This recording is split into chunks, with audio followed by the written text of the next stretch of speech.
Today we're going to talk about control. Control is an interesting topic because in jiu-jitsu or judo or wrestling, many times people think of it as you or one person controlling another person. And really it's not that at all. The control that takes place is internal, and we're only able to control what we do. We're never able to control what somebody else does. We're never able to control them. And anytime we try to control them without thinking things through, most of the time things backfire. So instead of trying to control somebody else, it's better to think about controlling yourself, controlling your feelings, staying patient, controlling controlling how you react to certain things. If somebody cuts you off, staying calm, not overreacting, and controlling what you eat, controlling your consistency in training, your consistency in learning a new task or working towards a goal. Those are things that you can control on yourself. You can control for yourself.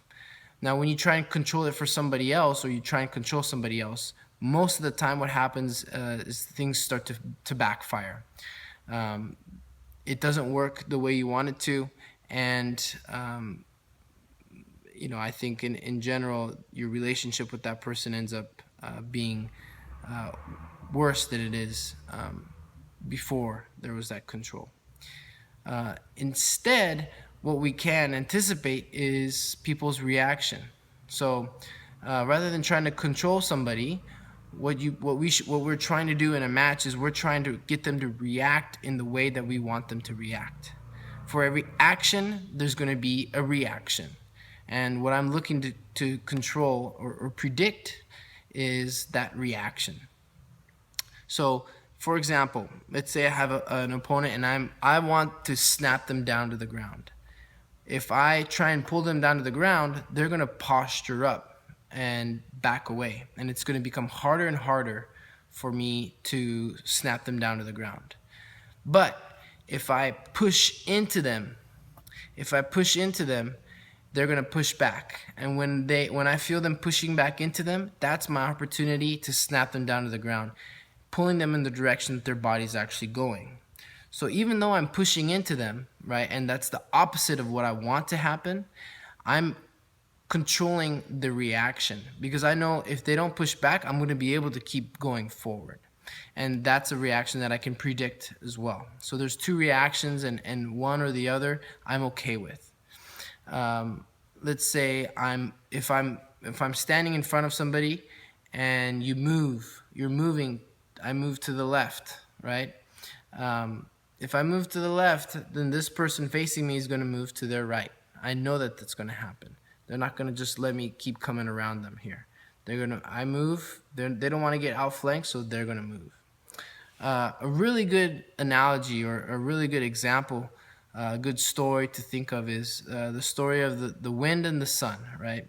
So this person has a coat, and the wind comes up to the sun and says, I can blow this person's coat off. I know you're not able to do that. And the sun says, fine, let's see who can do it. So one day, the wind comes to the person, and the person has the coat on, and the harder the wind blew, the more the person held on to their coat and got that coat tighter around their body. And the sun kind of laughed or chuckled and said, hey, yeah, you weren't able to do it. Watch me. So then the sun comes out, and he starts to shine right on top of that person, and the person starts to get hot. They start to sweat a little bit, and he starts to take the coat off. So the idea is, if you're forcing something to happen and you're trying to control them, that could work against you.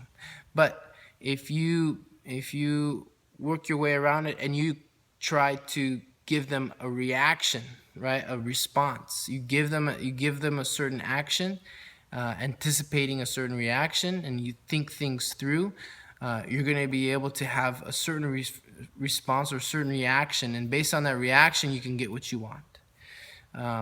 So being aware of those opposites, right? It maybe isn't always the case where, if I want to snap somebody down, I'm just going to snap them down. And sometimes that'll work.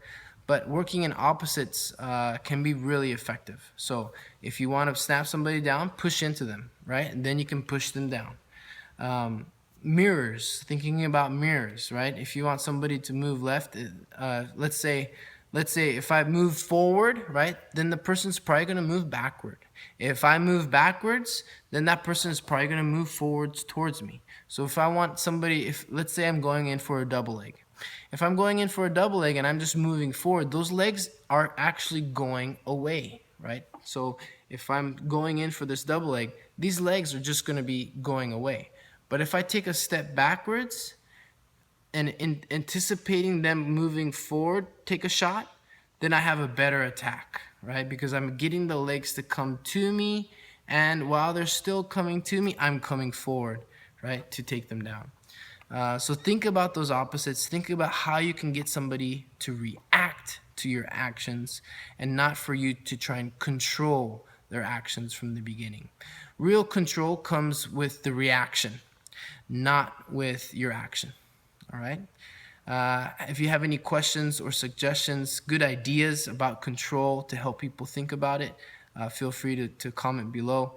Look forward to more training.